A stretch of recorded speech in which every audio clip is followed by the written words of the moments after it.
Mic والے اسی لیے مائک خراب رکھے تھے تاکہ ملاقات ہو جائے.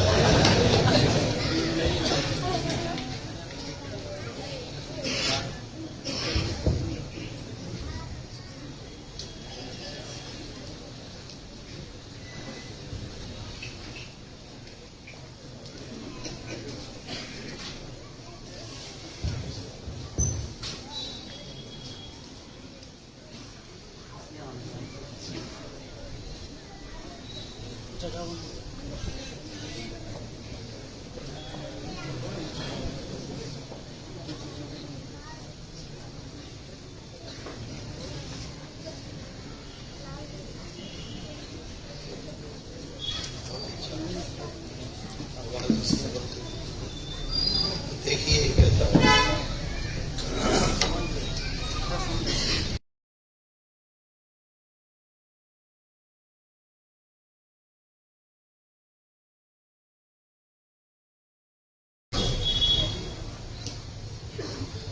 الحمد لله وكفى وسلام على عباده الذين اصطفى اما بعد. حضرات علماء کرام اور میرے محترم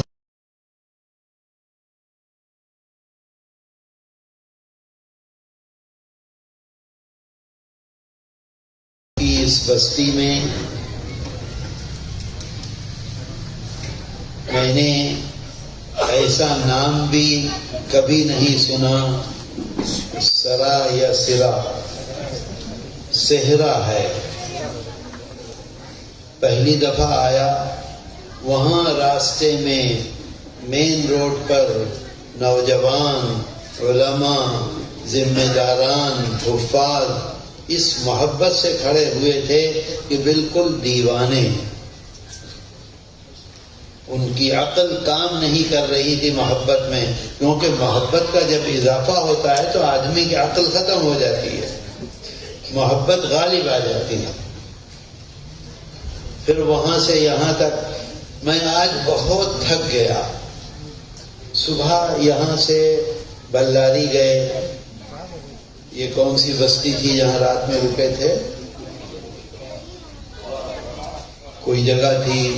گئے جاتے جاتے جاتے جاتے 3.5 گھنٹے میں بلاری پہنچے. سیدھے مسجد میں چلے گئے. وہاں ذمہ داران 5-6 ڈسٹرکٹ کے جمع تھے. تقریباً 1.5-2 گھنٹے جمعیت علماء ہند کے سلسلے میں ان سے باتیں ہوئیں.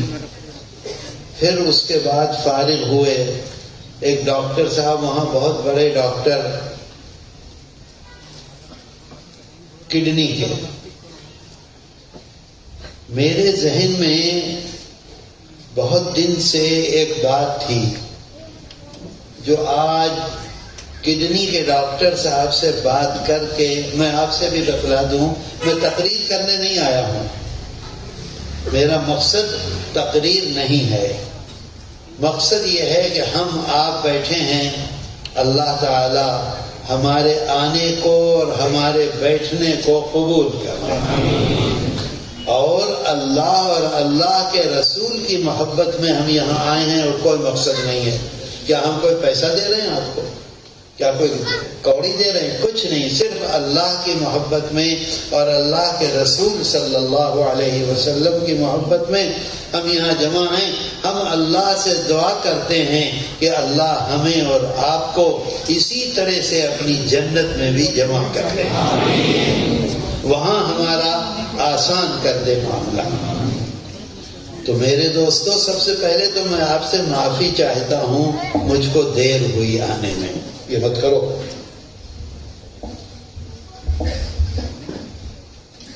مجھ کو دیر ہوئی آنے میں. پھر میں حافظ صاحب کے یہاں گیا. وہاں ذمہ داران تھے، علماء تھے، لیکن مجھ کو بہت تکلیف ہو رہی تھی. میں نے ان حضرات سے گستاخی کی. ان سب سے معافی کا خواستگار ہوں. تو ابھی آپ کے ہاں میں نے یہ پڑھا، کھڑے ہو کر وضو کرنا سنت کے خلاف ہے، اجتناب کریں. یہ لکھا ہوا ہے. میں نے آج تک کسی مسجد میں یہ لکھا ہوا نہیں دیکھا جو آپ کی مسجد میں لکھا ہوا. میرے طبیعت پہ بہت اثر ہوا اس بات کا.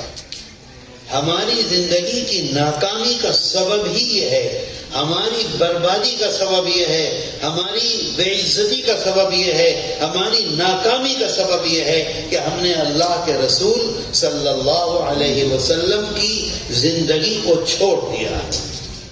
ہم صرف زبانی باتیں کرتے ہیں. ابھی وہ بچہ السلام السلام السلام پڑھ رہا تھا, میں نے غور سے دیکھا داڑھی اس کی کٹی ہوئی ہے اور پڑھ رہا ہے السلام السلام السلام. اس کو اللہ کے رسول صلی اللہ علیہ وسلم کی ذات گرامی سے اتنی سی بھی انسیت نہیں ہے, اس کے سلام پڑھنے سے کیا اثر ہوگا؟ میرے دوستو, میں ڈاکٹر صاحب کا واقعہ سنانا چاہتا تھا. ایک بات یاد رکھیں کہ کھانے سے پہلے ہم لوگ ہاتھ دھوتے ہیں نا. کھانے سے پہلے ہاتھ دھوتے ہیں کہ نہیں؟ کیسے دھوتے ہیں؟ انگلیاں ذرا سا پانی ڈال لیا اور ختم. اللہ کے رسول صلی اللہ علیہ وسلم جب ہاتھ دھوتے تھے کھانے کے لیے تو ایسے دھوتے تھے, دونوں ہاتھوں کو ملتے تھے اور گٹے تک دھوتے تھے. کبھی ایسا نہیں ہوا کہ انگلیاں دھوئی ہوں, کبھی نہیں ایسا ہوا. حدیث شریف موجود ہے, کتابیں موجود ہیں, علماء موجود ہیں. کوئی عالم یہ بتلا دے مجھ کو کہ آقا نے صرف انگلیاں دھوئی ہوں. ہمیشہ ہاتھ دھویا, اس طرح سے دھویا, سردی ہو یا گرمی ہو. میں نے آج ڈاکٹر صاحب سے پوچھا کہ ڈاکٹر صاحب آپ اتنے بڑے ڈاکٹر ہیں اور سرجن ہیں اتنے بڑے, آپ مجھے یہ بتلائیے کہ طب میں, میڈیکل میں اس کا کیا فائدہ ہے. ہمارے آقا اور سردار حضرت محمد صلی اللہ علیہ وسلم دو کام فرماتے تھے. ایک تو ہاتھ بہت اچھی طرح سے دھوتے تھے ایسے, اور پھر اس کے بعد ہاتھ دھونے کے بعد کھانے میں تشریف لے جاتے تھے, ہاتھ کو پوچھتے نہیں تھے, تولیے سے پوچھتے نہیں تھے, ٹیشو سے پوچھتے نہیں تھے. آج ہمارا معاملہ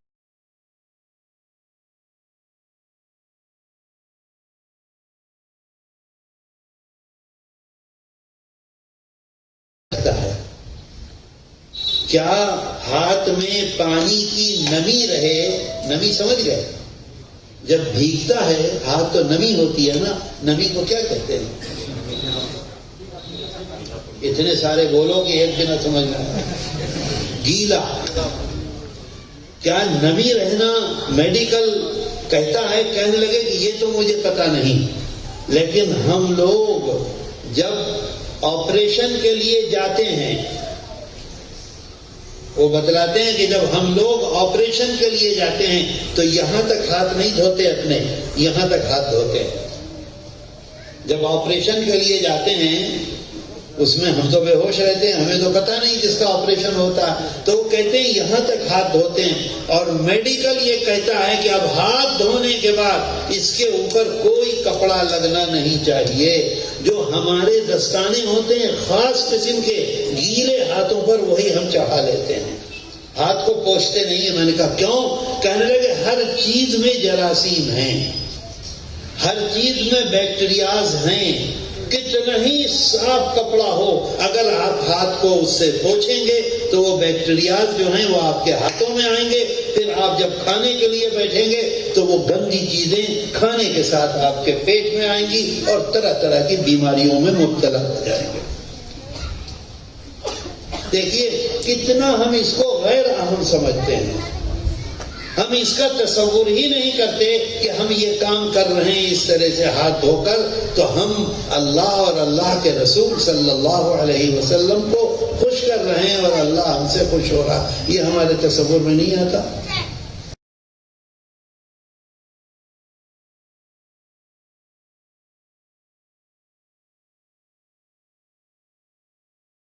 سردار حضرت محمد صلی اللہ علیہ وسلم جو بات جس طرح سے فرما کے گئے ہیں اس بات کو اسی طرح سے اگر ہم کرتے رہیں گے تو ہم کامیاب ہوں گے، چھوڑیں گے تو ناکام ہوں گے۔ اللہ قرآن میں اعلان کرتا ہے، اپنے پیغمبر کے واسطے سے اعلان کراتا ہے۔ اللہ قرآن میں اللہ کہتا ہے قرآن میں قل، کیا معنی ہے قل کے؟ آپ کون؟ حضرت محمد صلی اللہ علیہ وسلم کو اللہ کہہ رہا آپ علل اعلان کہہ دیجئے۔ سمجھے بات کو؟ علل اعلان، اس جلسے کے لیے آپ نے اعلان کیا کہ نہیں کیا؟ کیا چھپ کر کیا؟ کیا مسجد کے اندر کیا؟ کیا آپ نے پوسٹر نہیں لگایا؟ کیا آپ نے اعلان نہیں کیا؟ آپ نے نہیں کہا کہ آؤ آؤ جلسے میں آؤ؟ کہا اسی کو کہتے ہیں، اللہ کہہ رہا ہے آپ علل اعلان کہہ دیجئے کیا؟ قل ان کنتم تحبون اللہ۔ اللہ کہتا ہے قرآن میں کہ اے مسلمانوں، ہم اللہ کو ایک مانتے ہیں کہ نہیں؟ بتاؤ، رضا خانی اللہ کو ایک مانتا ہے کہ نہیں؟ بدعتی اللہ کو ایک مانتا ہے کہ نہیں؟ دیوبندی اللہ کو ایک مانتا ہے کہ نہیں؟ ہم سب سے اللہ خطاب کر رہا ہے، قل ان کنتم تحبون اللہ، اگر تم اپنے خدا سے، اپنے مالک سے، اپنے پیدا کرنے والے سے محبت کا دعویٰ کرتے ہو، اگر تم محبت کا دعویٰ کرتے ہو تو تمہارا دعویٰ سچا کب ہوگا؟ تمہارا دعویٰ سچا ہوگا فاتبعونی۔ اللہ کہتا ہے ہمارے سردار حضرت محمد صلی اللہ علیہ وسلم سے کہ آپ کہہ دیجئے کہ میرا نقش قدم اختیار کرو، میری اتباع کرو۔ اطاعت نہیں کہہ رہا ہے، اطاعت اور اتباع زمین و آسمان کا فرق ہے۔ آپ کی مسجد کے امام صاحب ہیں، 5 وقت اگر وہ آتے ہیں اور نماز پڑھاتے ہیں اور چلے جاتے ہیں، آپ ان کا ہاتھ نہیں پکڑ سکتے۔ آپ نے ان سے معاملہ کیا ہے کیا 5 وقت نماز پڑھانے کا؟ آپ ہاتھ نہیں پکڑ سکتے۔ آپ مولانا صاحب ہیں، اپنے مدرسے کے محتمم ہیں، اپنے مدرسے کے ذمہ دار ہیں، بہت سے اساتذہ، بہت سے لوگ ان کے ہاں کام کرتے ہیں۔ انہوں نے یہ کہا کہ 4 گھنٹے صبح اور 2 گھنٹے شام آپ کو آنا ہے اور آنے کے بعد پڑھانا ہے۔ اگر کوئی استاد 4 گھنٹے پورے کے پورے آتا ہے اور 2 گھنٹے پورے کے پورے آتا ہے تو مولانا کبھی بھی اس کو، محتمم صاحب کبھی اس کا ہاتھ پکڑ کے یہ نہیں کہہ سکتے تم کام ٹھیک نہیں کر رہے ہو، کیونکہ یہ اتباع ہے۔ 4 گھنٹے 6 گھنٹے مزدور ہے، ملازم ہے، آپ نے اپنے ہاں رکھا ہے۔ آپ کی دکان کھلتی ہے صبح 10 بجے، شام کو 7 بجے بند ہوتی ہے، 1 گھنٹے کا درمیان میں وقفہ ہوتا ہے کھانے کا۔ کوئی ملازم بہت محنت سے آپ کے ہاں 10 بجے آتا ہے، 1 گھنٹے کا وقفہ کرتا ہے، 7 بجے چلا جاتا ہے، اس کے بعد آزاد ہے۔ آپ کہتے ہیں میرا ملازم بہت اچھا ہے۔ بات سمجھے؟ اور دوسری چیز ہے اتباع، وہ اطاعت ہے۔ اتباع کا مطلب یہ ہے کہ 24 گھنٹے 12 مہینے پوری زندگی ایک ایک لمحہ ایسا گزرے جیسا حضرت محمد صلی اللہ علیہ وسلم کی زندگی مبارک تھی۔ نقش قدم، فاتبعونی، میرا اتباع کرو۔ میرے دوستو، اللہ کے رسول صلی اللہ علیہ وسلم نے جیسے ہاتھ دھویا ہے ایسے ہاتھ دھو، جیسے کھانا کھایا ہے ایسے کھانا کھاؤ، جیسے رات میں سوئے ہیں ایسے رات میں سو، جیسے صبح کو اٹھے ہیں ایسے صبح کو اٹھو۔ صبح کو اٹھ کے آپ سب سے پہلے کیا پڑھتے تھے؟ الحمدللہ الذی، پڑھو، احیانا بعدما اماتنا وإلیہ النشور۔ حضرت عائشہ صدیقہ رضی اللہ عنہا فرماتی ہیں 42 جگہ احادیث میں حضرت عائشہ صدیقہ رضی اللہ عنہا کے واسطے سے یہ حدیث شریف ہے کہ اللہ کے رسول صلی اللہ علیہ وسلم کبھی بھی اپنے بستر پر جانے کے بعد سوتے نہیں تھے،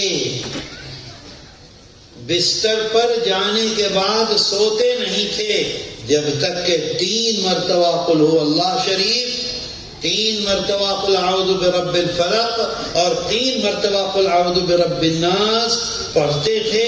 پڑھنے کے بعد تھوک مارتے تھے اور تھوک مارنے کے بعد اپنے پورے جسم مبارک کا پھیر کر اور لیٹ جاتے تھے اور سو جاتے تھے۔ کبھی نہیں ایسا ہوا، کبھی ایسا نہیں ہوا کہ آپ اپنے بچھونے پر تشریف لے گئے ہوں، اپنے بستر پر تشریف لے گئے ہوں اور بغیر اسے پڑھے سو گئے ہوں۔ یہ اتباع ہے۔ حضرت عائشہ صدیقہ رضی اللہ عنہا فرماتی ہیں آخری دن جو تھا جس کی صبح کو ہمارے آقا اور سردار حضرت محمد صلی اللہ علیہ وسلم اس دنیا سے تشریف لے گئے، اس دن انتہائی بے چینی تھی، ذوق تھا، کمزوری تھی، اتنی ہمت نہیں تھی کہ آپ اپنی زبان مبارک سے پڑھ لیں۔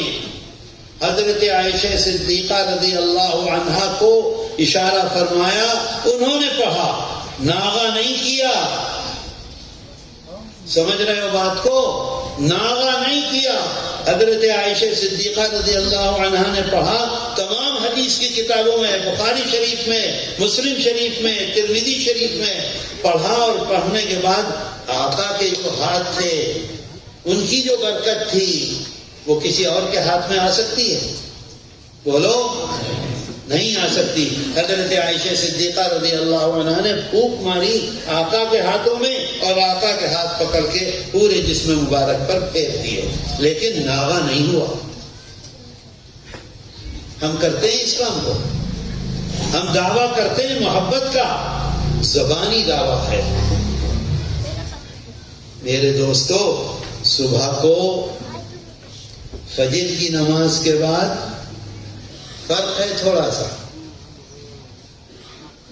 صبح کو فجر کی نماز کے بعد اور مغرب کی نماز کے بعد ہمارے آقا حضرت محمد صلی اللہ علیہ وسلم 3 مرتبہ قل هو اللہ، 3 مرتبہ قل اعوذ برب الفلق اور 3 مرتبہ قل اعوذ برب الناس پڑھتے تھے، اور جب اپنے بستر پر جاتے تھے تو پڑھتے تھے 1 مرتبہ قل هو اللہ، 1 مرتبہ قل اعوذ برب الفلق، 1 مرتبہ قل اعوذ برب الناس، پھر دوبارہ 1 مرتبہ قل هو اللہ، پھر 1 مرتبہ قل اعوذ برب الفلق، پھر 1 مرتبہ قل اعوذ برب الناس، پھر پڑھتے تھے 1 مرتبہ قل هو اللہ، 1 مرتبہ قل اعوذ برب الفلق، 1 مرتبہ قل اعوذ برب الناس۔ سمجھ گئے؟ دونوں کا فرق سمجھے کہ نہیں؟ بولو، سمجھے؟ بتاؤ کیا سمجھے؟ فجر کی نماز کے بعد کیسے پڑھنا ہے؟ کس طرح سے پڑھنا ہے؟ 3 مرتبہ قل هو اللہ شریف، قل هو اللہ پڑھ کے سناؤ کیا ہے؟ قل هو اللہ احد اللہ الصمد لم یلد ولم یولد ولم یکن له کفوا احد۔ فجر کے بعد کئی مرتبہ پڑھنی ہے؟ مغرب کے بعد کئی مرتبہ پڑھنی ہے؟ 3 مرتبہ۔ پھر اس کے بعد کیا پڑھنا ہے؟ قل اعوذ برب الفلق من شر ما خلق ومن شر غاسق اذا وقب ومن شر النفاثات في العقد ومن شر اذا حسد۔ جزاک اللہ۔ اس کو کئی دفعہ پڑھنا ہے؟ پھر اس کے بعد کیا پڑھنا ہے؟ ملک الناس الہ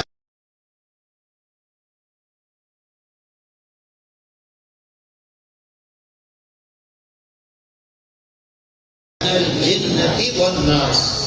3 مرتبہ اسے پڑھا فجر میں، 3 مرتبہ مغرب میں۔ کہیں پھونکا پھاکی نہیں کرنی ہے، پھونک نہیں مارنی۔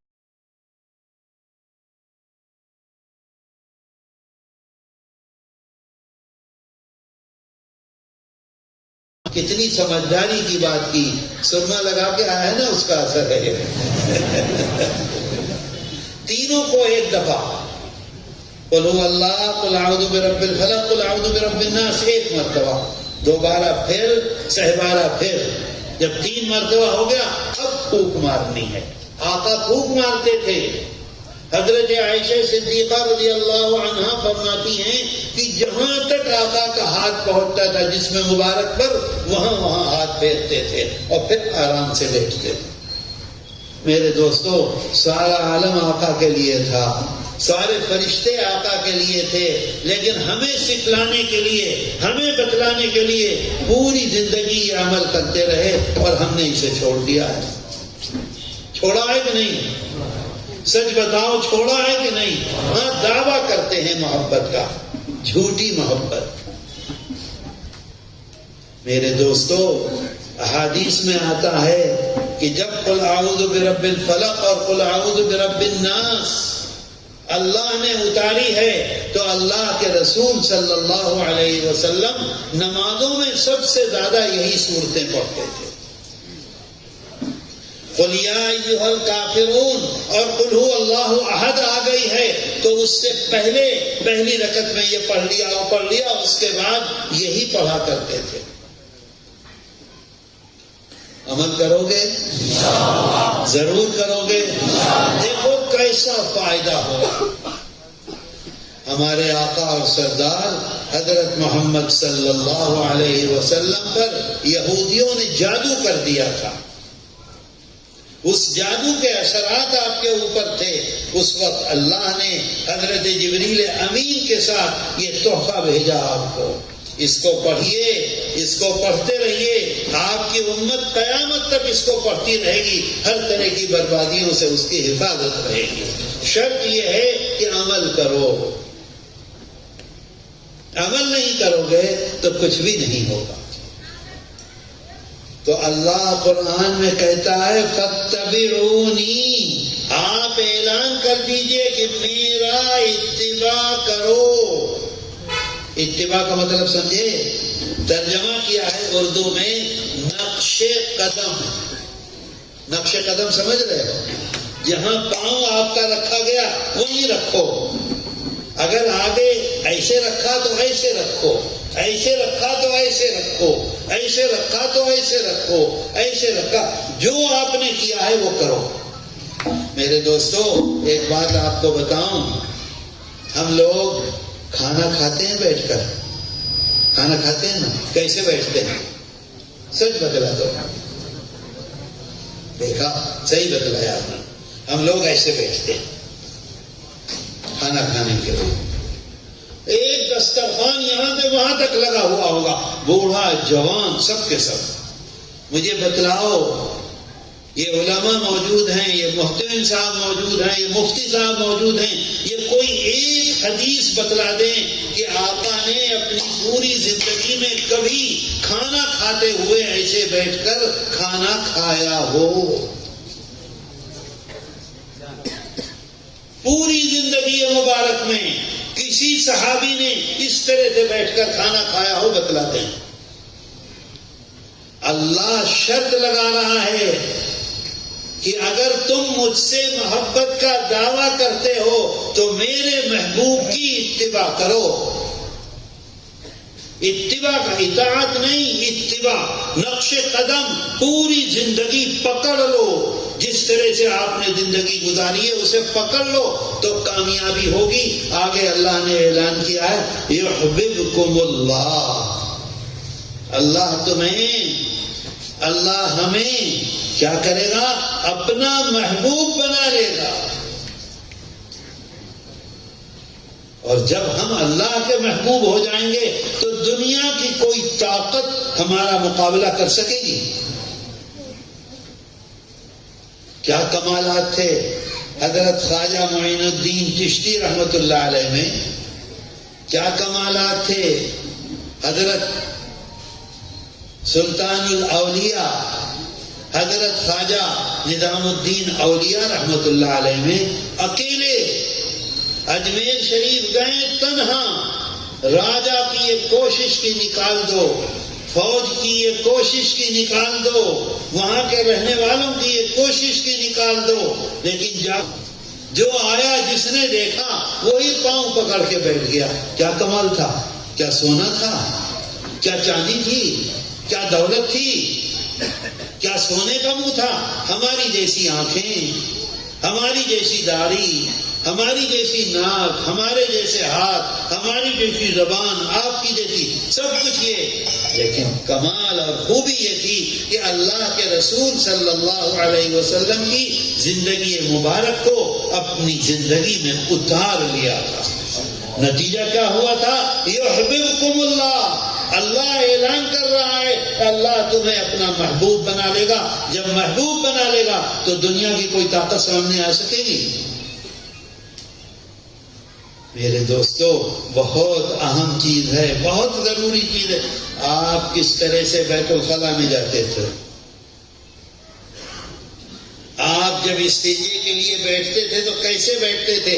حضرت انس رضی اللہ عنہ خادم خاص ہیں، 10 سال کی عمر ہے، گھر میں آتے جاتے ہیں، صحابہ آدھی رات میں دروازے پر آ کر بیٹھ جاتے تھے کہ انس یہ دیکھنا کہ جب اللہ کے رسول صلی اللہ علیہ وسلم استنجے کو تشریف لے گئے تو قدمچہ جو ہے جس پر بیٹھ کر استنجے سے فارغ ہو رہے ہیں اس پہ پہلے داہنا پاؤں رکھا یا پہلے بایاں پاؤں رکھا؟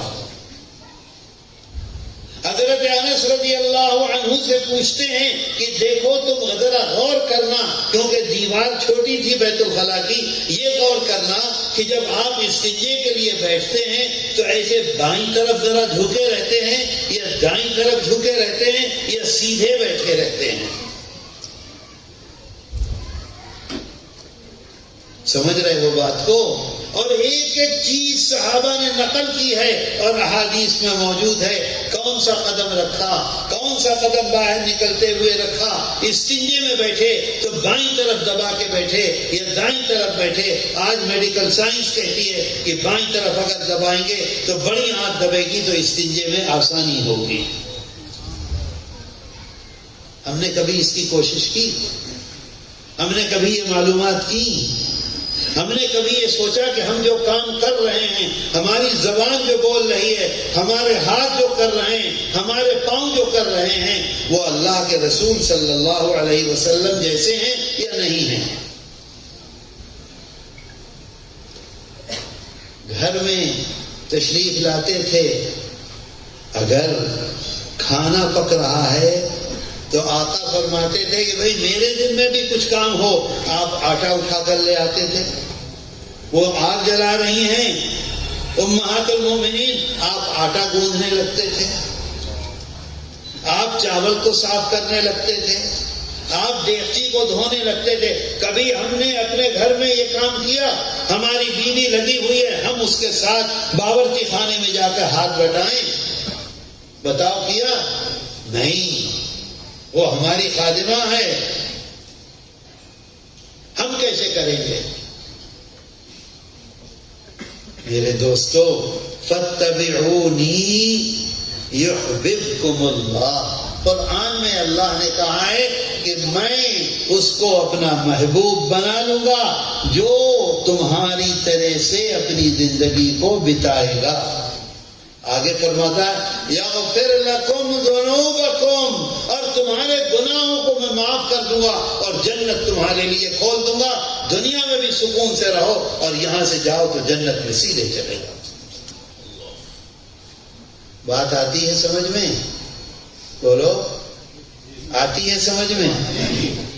عمل کرو گے؟ مجھے سچ بتاؤ، سچے دل سے بتاؤ کہ اللہ کے رسول صلی اللہ علیہ وسلم نے کبھی کسی کو بے عزت کیا؟ کبھی کسی کو گالی دی؟ کبھی کسی کے ساتھ خراب معاملہ کیا؟ اور آج مسلمانوں کا کیا حال ہے؟ کیا حال ہے مسلمانوں کا؟ اصل میں دیر ہو گئی ہے، 8:45 ہو رہے ہیں، مجھے تکان بھی بہت ہو رہی ہے۔ قرآن میں بات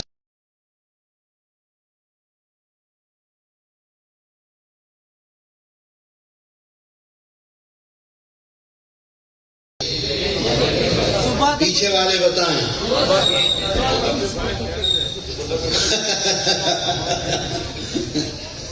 دیکھیے اس شرط پر کروں گا تھوڑی سی بات اور کہ آپ پہلے وعدہ کریں سننے سے پہلے کہ انشاءاللہ پوری کوشش کریں گے عمل کی. انشاءاللہ کا مطلب جانتے ہو کیا ہے؟ انشاءاللہ کا مطلب یہ ہے کہ ہم نے تو کوشش کی، اللہ نے نہیں چاہا. مسلمان سب ہو جائے گا، ہو جائے گا. ارے کیسے ہو جائے گا؟ کھیت میں اگر ہل نہ چلاؤ، کھیت میں اگر پانی نہ ڈالو، کھیت میں اگر دانہ نہ ڈالو اور جا کر وقت پر اس کو دیکھ بھال نہ کرو تو یہ بغل والا کھیت میں جائے گا اپنی کھیتی کاٹنے کے لیے اور آپ نے کچھ نہیں کیا، اور آپ یہ کہیں گے اللہ نے چاہا تو ہو جائے گا، اور آپ جائیں گے تو لوگ آپ کو کیا کہیں گے؟ بھائی اسے اسپتال بھیجو، کہیں گے کہ نہیں؟ بتاؤ. ساری ایک اور ایک چیز کو پکڑو، اس کے بعد پھر اللہ پہ بھروسہ کرو تو انشاءاللہ اللہ کرے گا. اللہ ہو جائے گا، کر دے گا، کر دے گا. اتنا غصہ آتا ہے مجھے کہ میرا دل چاہتا ہے تھپڑ ماروں اس کو. سچ کہتا ہوں. مجھے یہ بتلائیے اس وقت بنگلور میں بارش ہو رہی ہے، ابھی میرے بچے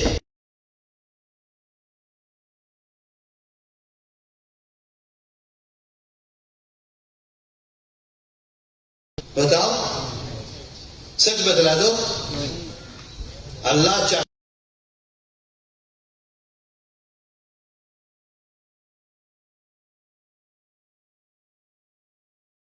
تو انشاءاللہ نہیں، کہو کہ ہم ضرور کوشش کریں گے انشاءاللہ. قرآن میں اللہ کہتا ہے، اللہ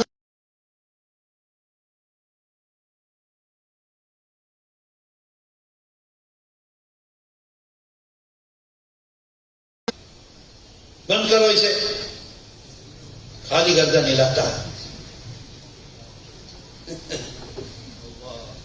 دیکھو کسی اور کا فون تھا وہ کر دیا.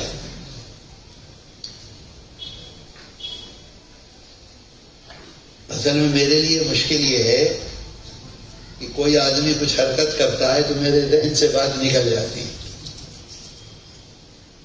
اب ذہن میں بات آئی تھی، آ جائے گی انشاءاللہ. لیکن آپ لوگ اس کا ہمیشہ خیال رکھیں کہ موبائل، ناک میں انگلی ڈالنا، منہ میں انگلی، یہ سب مجلسوں کے آداب ہیں. آپ اللہ اور اللہ کے رسول صلی اللہ علیہ وسلم کی بات سننے کے لیے آئے ہیں. صدر رمیہ چیف منسٹر ہیں، آپ اپنے کام سے جائیں وہاں کسی، اور وہاں جانے کے بعد اپنی ناک میں انگلی ڈالتے رہیں، کام ہوگا آپ کا؟ جوتا مار کے باہر نکال دے گا. سچ کہہ رہا ہوں. آپ وہاں اپنے کام سے جائیں اور ٹیلی فون پر اس کے سامنے بات کرنے لگیں، آپ کی درخواست کو قبول کرے گا؟ سچ بتلا.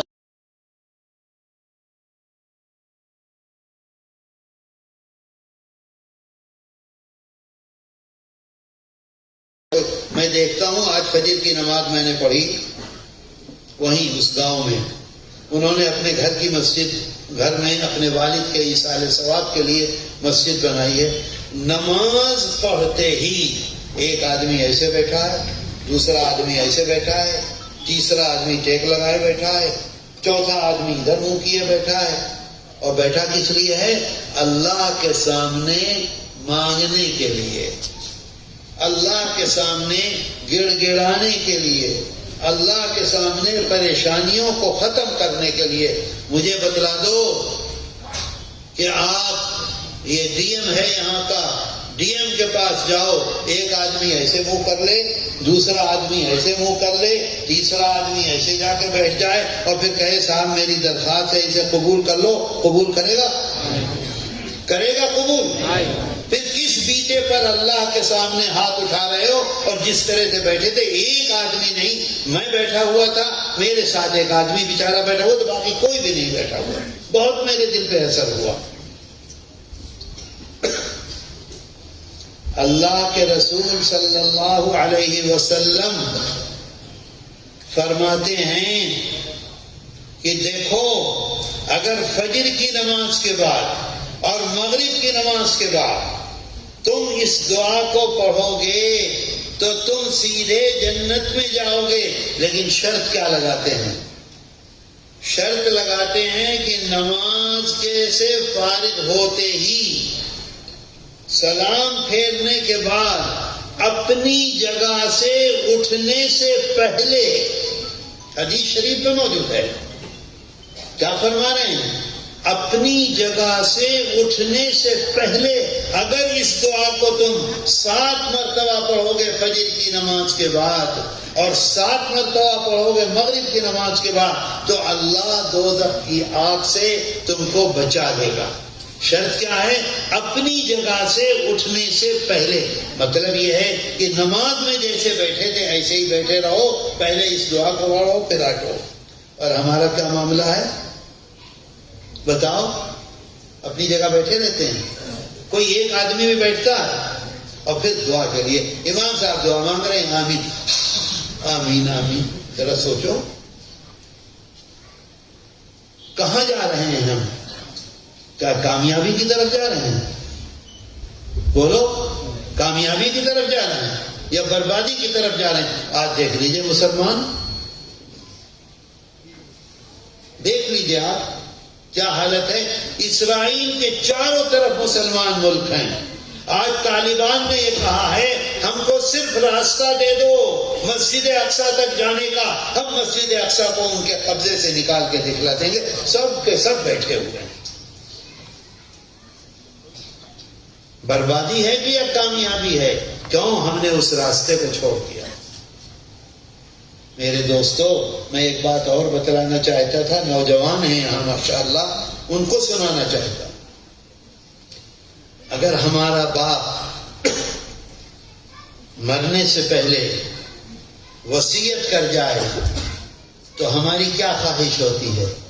بتاؤ کیا خواہش ہوتی ہے؟ بولتے کیوں نہیں ہو؟ پورا کریں. پوری طاقت لگا دیتے ہیں پورا کرنے کے لیے کہ نہیں، کہ ہمارے باپ نے جاتے وقت ہم کو وصیت کی تھی، جاتے وقت ہم کو حکم دیا تھا، جاتے وقت اس کو یہ امید تھی کہ میں جو کام کہہ کر جا رہا ہوں میری اولاد میری بات کا لحاظ کرے گی اور اس کام کو ضرور کرے گی. یہی ہے نا؟ یا اس کے علاوہ کچھ ہے؟ ہمارا باپ دنیا سے چلا گیا، ہم سے ایک امید لے کر گیا ہے، ہمیں اس امید پر پورا اترنا ہے. اسی کا نام تو وصیت ہے یا کسی اور چیز کا نام وصیت ہے؟ اللہ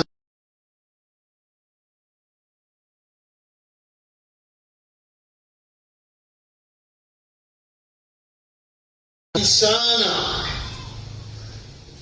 اس وجہ سے ان کے ساتھ کبھی بھی ہم سر اٹھا کر بات نہیں کریں گے.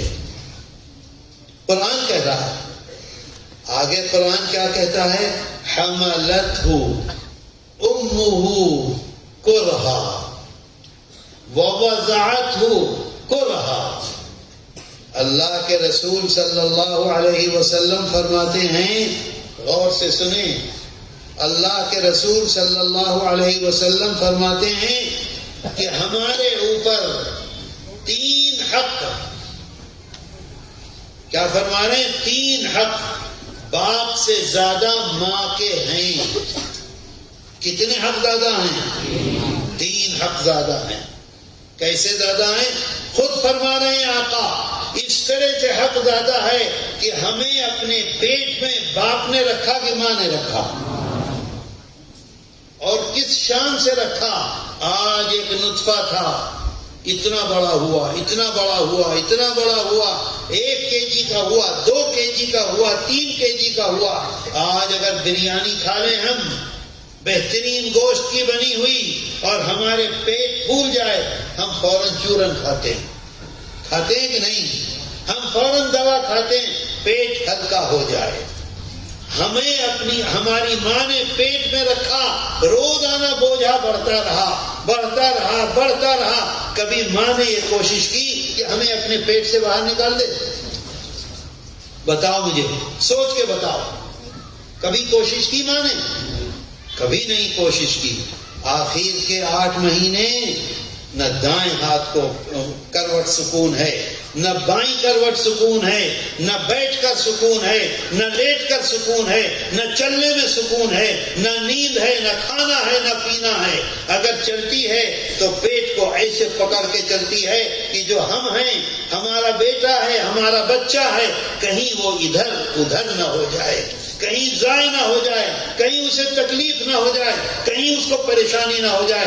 1 مہینہ گزر گیا، 2 مہینے گزر گئے، نیند نہیں، بھوک نہیں، مصیبت، لیکن کبھی ماں نے ہماری اس کی کوشش کی کہ ہم کو اپنے پیٹ سے باہر نکال دے؟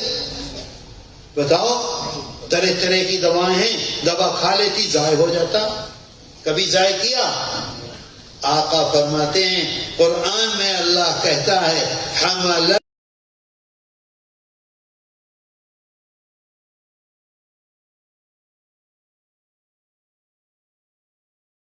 9 مہینے، اس کا کوئی بدلہ ہم دے سکتے ہیں؟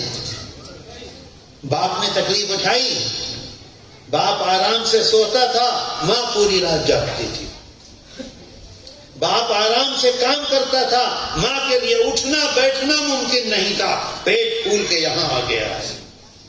بتاؤ ہے کہ نہیں؟ قرآن میں اللہ کہہ رہا ہے، کہتا ہے دیکھو میں تمہیں وصیت کر رہا ہوں، کہتا ہے اللہ دیکھو میں تمہیں تاکید کر رہا ہوں، کہتا ہے اللہ دیکھو میں تمہیں حکم دیتا ہوں، کس کا؟ اپنی ماں کے ساتھ بہترین معاملہ کرو۔ کیوں؟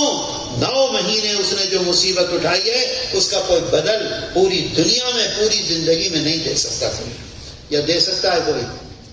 مجھے بتاؤ، آج اتنی خوبصورت چشمہ، داڑھی، ٹوپی اگر ماں ہمیں ختم کر دیتی آج کچھ ہوتا؟ آگے قرآن میں اللہ کہتا ہے، آقا فرماتے ہیں وَوَضَعَتْهُ كُرْهًا، میڈیکل سائنس یہ کہتی ہے آدمی کا ہاتھ کٹے چیخے گا، آدمی کا زخم ہو اس کا آپریشن کریں چیخے گا، آدمی کی ہڈی ٹوٹے اس میں تکلیف ہو چیخے گا، لیکن میڈیکل سائنس یہ کہتی ہے کہ سب سے زیادہ درد والی چیخ جو ہے وہ جب پیدا ہوتا ہے انسان تو اس کی ماں کی جو حلق سے نکلتی ہے چیخ، اس سے زیادہ بڑی کوئی چیخ نہیں ہے، اس سے زیادہ تکلیف والی کوئی چیخ نہیں ہے۔ جب ہمیں میری ماں نے پیدا کیا اس وقت وہ جو چیخی ہے اسی کو قرآن کہتا ہے وَوَضَعَتْهُ كُرْهًا۔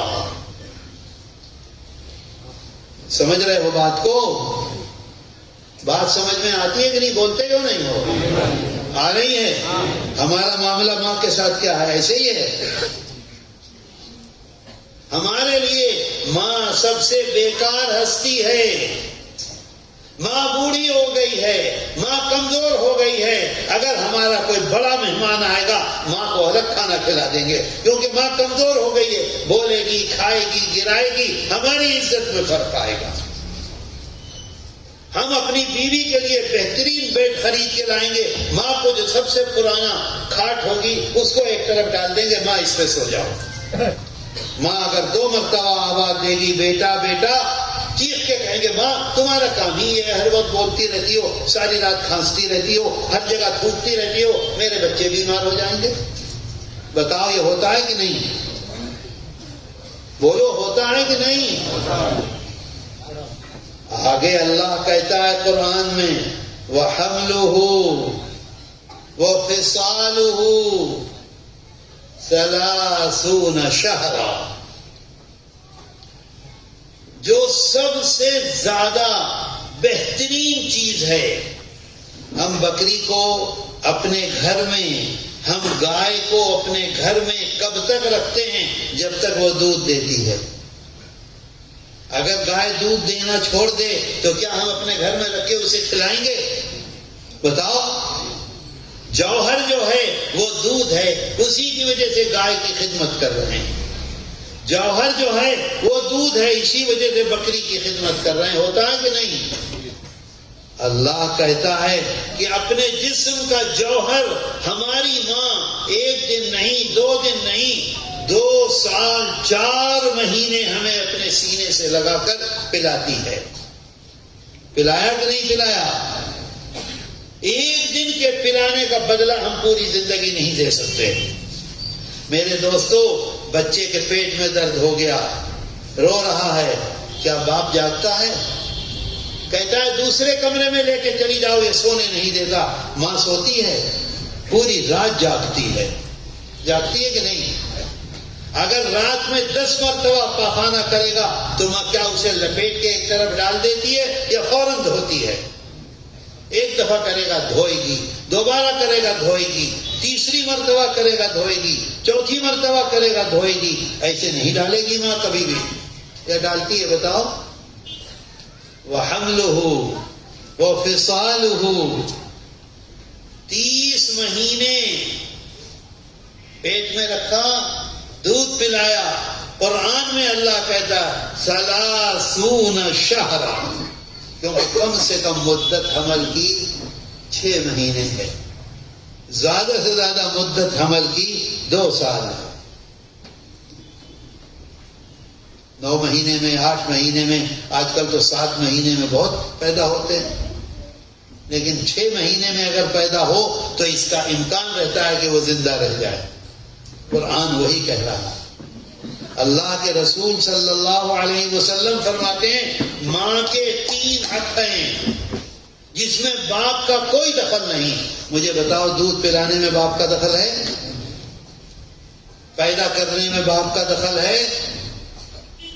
پیٹ میں رکھنے میں، 9 مہینے مصیبت جھیلنے میں، ادھر ادھر یہ وہ ہر طرح کی مصیبت، اس میں باپ کا دخل ہے؟ ایک صحابی ہیں حضرت بہزاد رضی اللہ عنہ، وہ فرماتے ہیں کہ میرے والد نے سنایا، اور والد کہتے ہیں میرے دادا اللہ کے رسول صلی اللہ علیہ وسلم کے پاس تشریف لے گئے اور عرض کیا کہ یا رسول اللہ ایک بات مجھے بتلا دیجئے. آقا نے فرمایا بولو کیا بات ہے؟ یہ بتلائیے کہ دنیا میں، خاندان میں نہیں، دنیا میں سب سے زیادہ کون اس کا حقدار ہے جس کے ساتھ میں بہترین معاملہ کروں، خدمت کروں، اچھی بول بولوں، کھانا کھلاؤں، بیٹھوں، بات چیت کروں، سب سے اچھا، سب سے بہترین معاملہ، سمجھ رہے ہو معاملہ کس کے ساتھ کروں؟ آقا نے فرمایا اپنی ماں کے ساتھ. کیا فرمایا؟ اپنی ماں کے ساتھ. انہوں نے عرض کیا کہ یا رسول اللہ اچھی بات ہے، ٹھیک ہے، نمبر 2 پہ کس کے ساتھ کروں؟ آقا نے فرمایا اپنی ماں کے ساتھ. دین آ رہا ہے، حضرت جبریل امین اللہ کے پاس سے لے کر آ رہے ہیں آقا کے پاس، اور آقا ہم تک پہنچا رہے ہیں. جو آپ فرما دیں گے وہی دین ہے، اس کے علاوہ دین نہیں ہے. اب نہ کوئی وحی آئے گی، نہ کوئی نبی آئے گا، نہ جبریل امین آئیں گے، کچھ بھی نہیں ہے. صحابہ بیٹھے ہوئے دوسری مرتبہ پوچھا کس کے ساتھ بہترین معاملہ کروں؟ فرمایا اپنی ماں کے ساتھ. اچھا 2 مرتبہ ہو گیا، بات سمجھ میں آ رہی ہے؟ عمل کرو گے؟ جزاک اللہ خیرا. جس یقین سے انشاءاللہ اس وقت کہا ہے، یہ ایسا انشاءاللہ ہے جس پر عمل ہوگا. تیسری مرتبہ انہوں نے پوچھا کہ یا رسول اللہ 2 مرتبہ تو ہو گیا، اب آپ فرما دیجئے اب کس کے ساتھ معاملہ اچھا کروں؟ تیسری مرتبہ بھی آقا نے فرمایا اپنی ماں کے ساتھ. آج ہمارا معاملہ اپنی ماں کے ساتھ کیا ہے دیکھ لیجئے، غور کر لیجئے. ہر گھر میں امام صاحب ہیں تو، شیخ الحدیث صاحب ہیں تو، حافظ صاحب ہیں تو، بزنس مین ہیں تو، مزدور ہے تو، ہر آدمی اس میں برابر ہے. ایک لمحے میں ماں کے سلسلے میں پیشانی پر بل آ جاتا ہے. معاف کریں مجھے حضرات علماء کرام، میرے دل میں کوئی بات نہیں ہے الحمدللہ. میں تو صرف یہ چاہتا ہوں ایک آدمی نے اگر عمل کر لیا تو میرا آنا کامیاب. میرے دوستو چوتھی مرتبہ انہوں نے پوچھا. کیا پوچھا چوتھی مرتبہ؟ کہ اچھا چلیے 3 مرتبہ ہو گیا, چوتھی مرتبہ بتا دیجئے اب کس کے ساتھ اچھا معاملہ کروں. تو چوتھی مرتبہ فرماتے ہیں ماں اور باپ. چوتھی مرتبہ بھی ماں کو نکالا نہیں, ماں کے ساتھ باپ کو شریک کیا. اس کا مطلب یہ نہیں ہے کہ باپ کے ساتھ بدتمیزی کرو بھائی. حق ہیں, کون زیادہ ہے کون کم ہے, صرف یہ بات ہے باپ بھی برابر ہے. وَوَصَّيْنَا الْإِنسَانَ بِوَالِدَيْهِ, ماں اور باپ دونوں کے ساتھ. ہم یہ سمجھتے ہیں کہ ہم عمرے کو جا رہے ہیں, عمرے کا جانا زیادہ نیک کام ہے ماں کی خدمت سے. ہم یہ سمجھتے ہیں کہ ہمیں حج کو جانا ہے, حج کا جانا زیادہ اللہ کو خوشی کا سبب ہوگا ماں کی خدمت سے. ہم یہ سمجھتے ہیں کہ ہمیں چلے میں جانا ہے, چلے میں جانا زیادہ اللہ کو پسند ہے ماں کی خدمت سے. بتاؤ ہے کہ نہیں ہے یہ بات؟ بولو ہے کہ نہیں؟ بولتے کیوں نہیں ہو؟ اللہ کے رسول صلی اللہ علیہ وسلم بخاری شریف میں 3 جگہ بخاری شریف میں اور 1 جگہ مسلم شریف میں اپنے امتیوں کو, ہمیں اور آپ کو, سب کو سبق دے رہے ہیں, سب کو بتلا رہے ہیں کہ دیکھو یہ فرماتے ہیں کہ ماں اگر غصے میں 1 مرتبہ بد دعا دے دے تو اللہ اس کی بد دعا کو قبول کرتا ہے, اور اگر ماں دعا دے دے تو اللہ اس کی دعا کو قبول کرتا ہے. صحابہ کو سنا رہے ہیں, بتلا رہے ہیں, اور اسی میں فرماتے ہیں بنی اسرائیل ایک قوم گزری ہے, اس کی تفصیل میں جاؤں گا تو دیر ہو جائے گی. 9:15 ہو گئے, ابھی ہمیں کھانا بھی کھانا ہے اور پھر اس کے بعد ہمیں بنگلور جانا ہے, اور صبح کو یہ امین انتہائی ظالم آدمی ہے, صبح کو پھر یہ ہمیں لے کر چلا جائے گا, اور کل شام کو انشاءاللہ ہم واپس گھر چلے جائیں گے.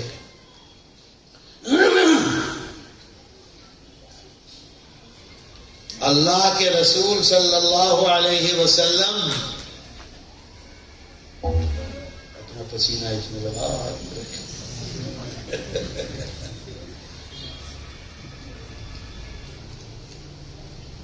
بخاری شریف میں 3 جگہ, مسلم شریف میں 4 دفعہ یہ واقعہ سنایا صحابہ کو بنی اسرائیل کا.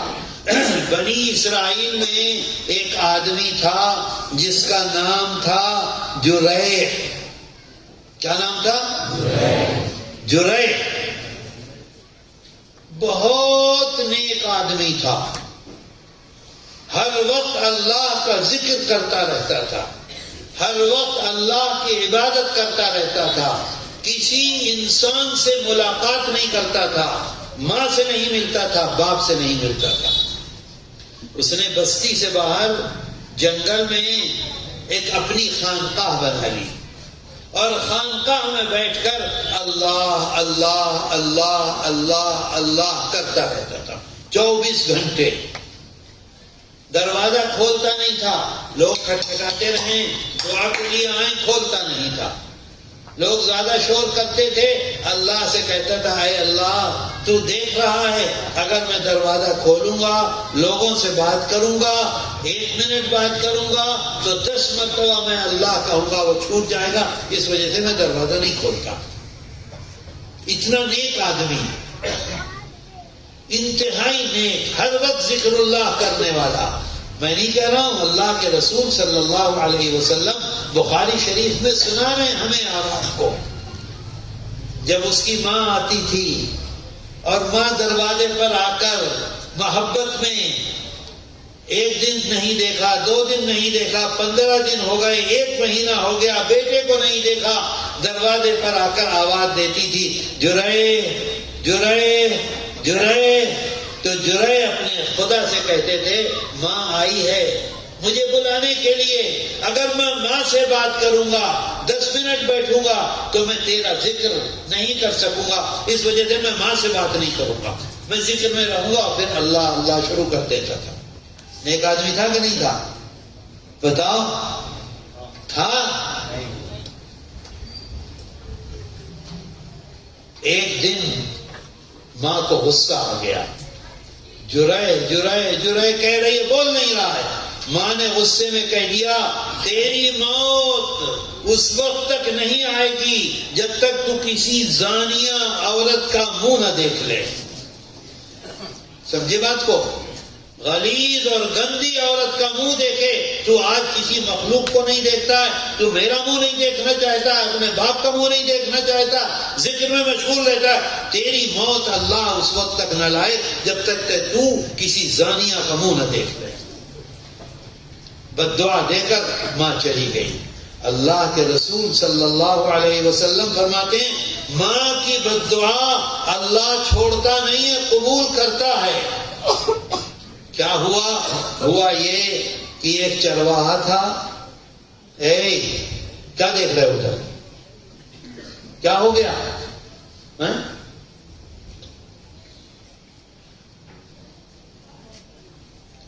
چرواہا تھا.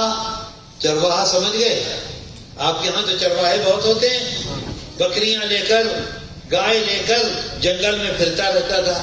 ایک لڑکی تھی، یا تو اس کی شادی نہیں ہوئی تھی یا اس کے شوہر نے اسے چھوڑ دیا تھا، وہ بھی بکریاں لے کر چرتی رہتی تھی. ان دونوں کا تعلق ہو گیا جنگل میں. تعلق ہو کے ملن ہو گیا. ملن ہونے کے بعد حمل ہو گیا. حمل ہونے کے بعد بچہ ہو گیا. اللہ کے رسول صلی اللہ علیہ وسلم یہ ساری تفصیل بیان کر رہے ہیں. بچہ جو ہوا تو اب بچے کو لے کر گاؤں میں آئی. شادی ہوئی نہیں ہے، شوہر ہے نہیں، بچہ لے کر گاؤں میں آ گئی ہے. پورے گاؤں میں ہنگامہ ہو گیا. عورتیں اور مرد سب نے اسے گھیر لیا. کہا کہاں سے بچہ لائی تو؟ جب تیرا شوہر نہیں ہے تو تیرے پاس اولاد کہاں سے آئی؟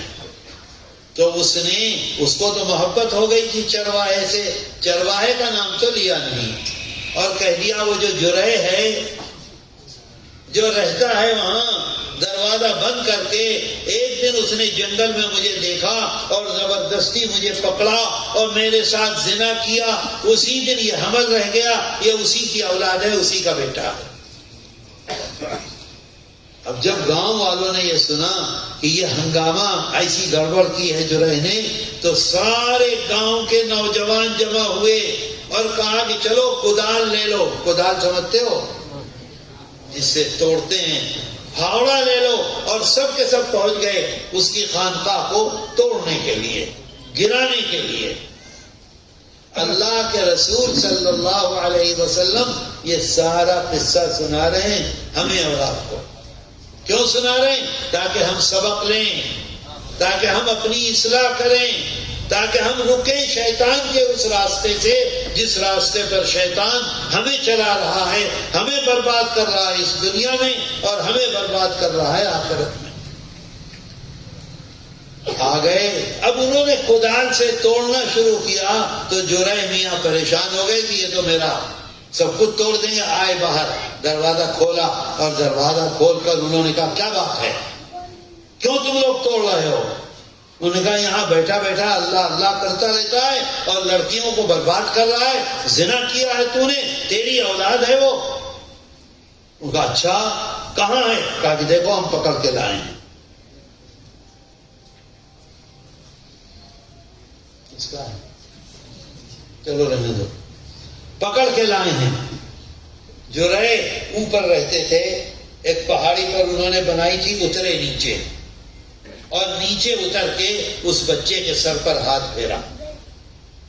اور حدیث میں یہ بھی ہے یا تو سر پر ہاتھ پھیرا یا ایسے انگلی لگائی پیٹ میں اور فرمایا، جرح نے کہا بول تیرا باپ کون ہے؟ وہ جو آج بچہ پیدا ہوا ہے اس کے سر پر ہاتھ پھیر کر اس کے پیٹ میں انگلی مار کر جرائد پوچھتے ہیں بول تیرا باپ کون ہے، بچہ فوراً کہتا ہے وہ چرواہا۔ اللہ کے رسول صلی اللہ علیہ وسلم اس واقعے کو سنا کر صحابہ سے فرماتے ہیں اگر جرئی کی ماں نے یہ کہہ دی، اگر جرئی کی ماں یہ کہہ دیتی کہ جب تک تو زنا نہ کر لے اس وقت تک تیری موت نہ آئے تو جرئی زنا میں ضرور مبتلا ہو جاتے۔ ماں کی بد دعا کا یہ اثر ہے۔ میرے دوستو، حدیث شریف میں ہے، قرآن کریم میں ہے کہ 3 بچے ذرا ذرا سے بولے ہیں۔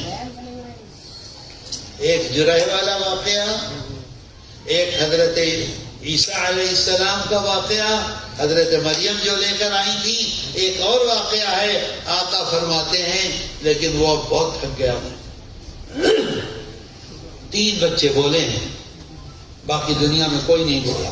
تو میں آپ سے یہ عرض کر رہا ہوں اپنی ماں سے دعائیں لو، اپنی ماں کی خدمت کرو، اپنی ماں کا دل نہ توڑو، اپنی ماں کو خوش رکھو تو کامیابی ہے، اور اگر ماں کے ساتھ معاملہ خراب کیا تو بربادی کے علاوہ کچھ بھی نہیں۔ بات آئی سمجھ میں؟ حدیث شریف میں ہے اللہ کے رسول صلی اللہ علیہ وسلم فرماتے ہیں، حضرت ابن عمر رضی اللہ عنہ سے یہ حدیث ہے،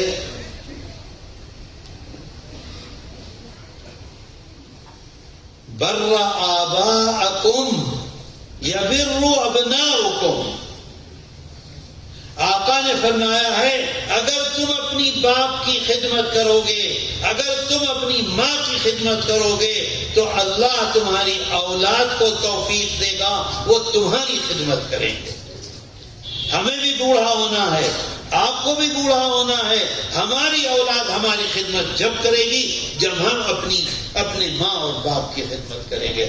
بر آباءکم یبر ابناؤکم۔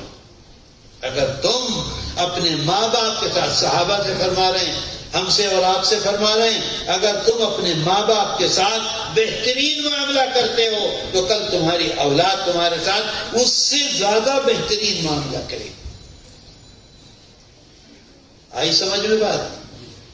آج دیکھ لیجئے کیا ہو رہا ہے، کس طرح سے ہماری زندگی ہے، اور ہم اپنے ماں باپ کو کس طرح سے ذلیل کرتے ہیں۔ ہماری اولاد آج ہی ہمارے منہ کو آ رہی ہے کہ نہیں، ہم کہتے ہیں موبائل نہ چلاؤ، مانتی ہے بات؟ ہم کہتے ہیں مسجد چلو، مانتی ہے بات؟ ہم کہتے ہیں داڑھی نہ کٹاؤ، مانتی ہے بات؟ ہم کہتے ہیں پینٹ نہ پہنو، مانتی ہے بات؟ ہم کہتے ہیں رات میں 9 بجے گھر میں آ جاؤ، مانتی ہے بات؟ کیوں؟ ہم نے اپنے باپ کی بات نہیں مانی، ہم نے اپنی ماں کی بات نہیں مانی۔ آج بھی موقع ہے، اللہ نے جن کو والدین کی نعمت عطا کی ہے آج فیصلہ کر لو، دیکھو کل سے کیا ہوتا ہے۔ بات آئی سمجھ میں؟ عمل کرو گے؟ سب کے سب کریں گے؟ اللہ جزائے خیر دے۔ بات پوری آپ کی بات آ گئی ہے، انشاءاللہ اللہ تعالی ہم نے جو سنا ہے اس پر ہمیں عمل کی توفیق عطا کرنا۔ ہم یہاں حاضر ہوئے ہیں، اللہ ہماری حاضری کو قبول کر لے۔ ہم نے یہاں یہ فیصلہ کیا ہے کہ اللہ کے رسول صلی اللہ علیہ وسلم کی زندگی مبارک کو ہم دونوں کریں گے، اللہ ہمیں پکڑنے کی توفیق عطا کرے۔ اللہ